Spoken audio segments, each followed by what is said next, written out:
Tšau! Täna ma annan sulle ülesandeks oma kodus vaadata ringi nii, et kas sa leiad mingisuguseid asju, millest saaks luua mingeid lugusid või maailmu. Et kohe ma näitan sulle, mida mina oma kodust leidsin ja kuidas ma need asjad panin mingit lugu rääkima. Ja kui sa vaatad, mida mina oma kodus enda asjadest tegin, siis see kindlasti hakkab jooksma enda mõte peas, siis käi mööda oma kodu ringi ja vaata, mida sa saaksid kasutada nii, et sellest tekiks sinu lugu. Kui sa oled oma loo valmis saanud, siis ma soovitan sellest pilti ka teha, sest muidu kaob see lugu hästi kiiresti ära. Kui sa pildistad, siis vaata lihtsalt, et oleks toas piisavalt valge, eriti hea on, kui tuleb aknast valgus, aga kui praegu aknast piisavalt valgust ei tule, siis pane mõni hea laevalgus näiteks põlema. Ja kui sa pildistad, siis vaata, et pildi ümber ei oleks neid asju, mida sinna pildile ei taha. Et hea on pildistada näiteks mingi lauapinna peal või panna valge paber alla. Et ma kohe näitan sulle täpsemalt, mida ma mõtlen.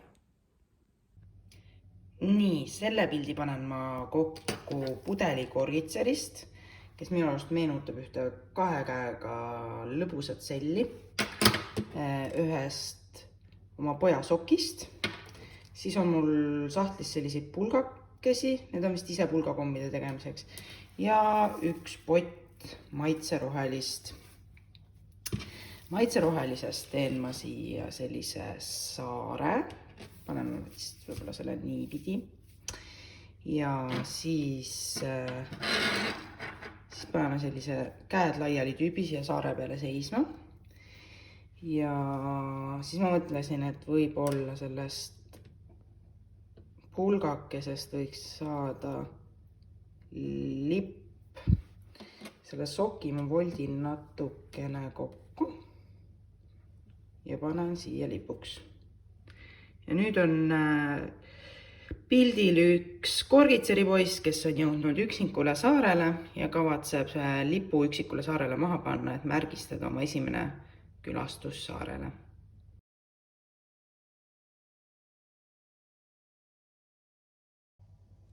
Nii, nüüd on mul valmis saanud üks päkapikku maja, mille ma tegin köögis leitud asjadest. Maja katus on volditud köögikäte rätikust. Maja ise on mustast lõikelauast. Maja aken on kokku pandud tordi küünaldest. Ja see uks on tegelikult, käib varre otsa ja siis on see spaatel. Niimoodi. Siin on siuke auk ja siia saab varre panna külge. Saab koogiteos kasutada. Siis majale ladusin ma aiajäätise pulkadest ja panin mõned salatilehed puud ka kasvama, mille ma saan pärast hea isuga ära süüa.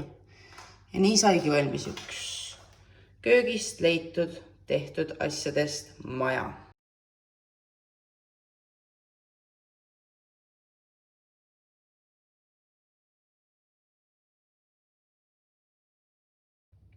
Järgmise pildi kokkupanemise jaoks alustasin ma sellest, et ma lõikasin ühest ajakirja leheküljelt välja sellise inimese. Nüüd ma kasutan valget paberit, mille peale ma panen selle inimese, kelle ma välja lõikasin. Ja siis sellist kuuma resti, mis pannakse pottidele alla. Tahab poti laua peale tõsta ja pott on alles kuum. Ja kui ma nüüd tõstan selle siia peale,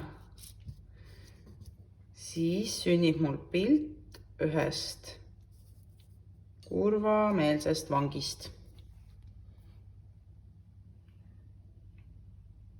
kes on trellide taga ja ootab vabanemist. Aga ma arvan, et tegelikult ta ei ole mingi kriminaal ja me võime ta vangist välja päästa. Tadaa! Kui ajakirjatüüp oli saanud vanglast välja, hakkas ta kodu poole sammuma ja jäi vihma kätte. Õnneks oli tal kaasas vihmavari. vihmavari kaitses teda tomatisaju eest. Vihmavari, mis teda tomatisaju eest kaitses, on tehtud siis joogikõrrest, kohvifiltrist ja kogu see pilt on tõstetud valge aluspaberi peale.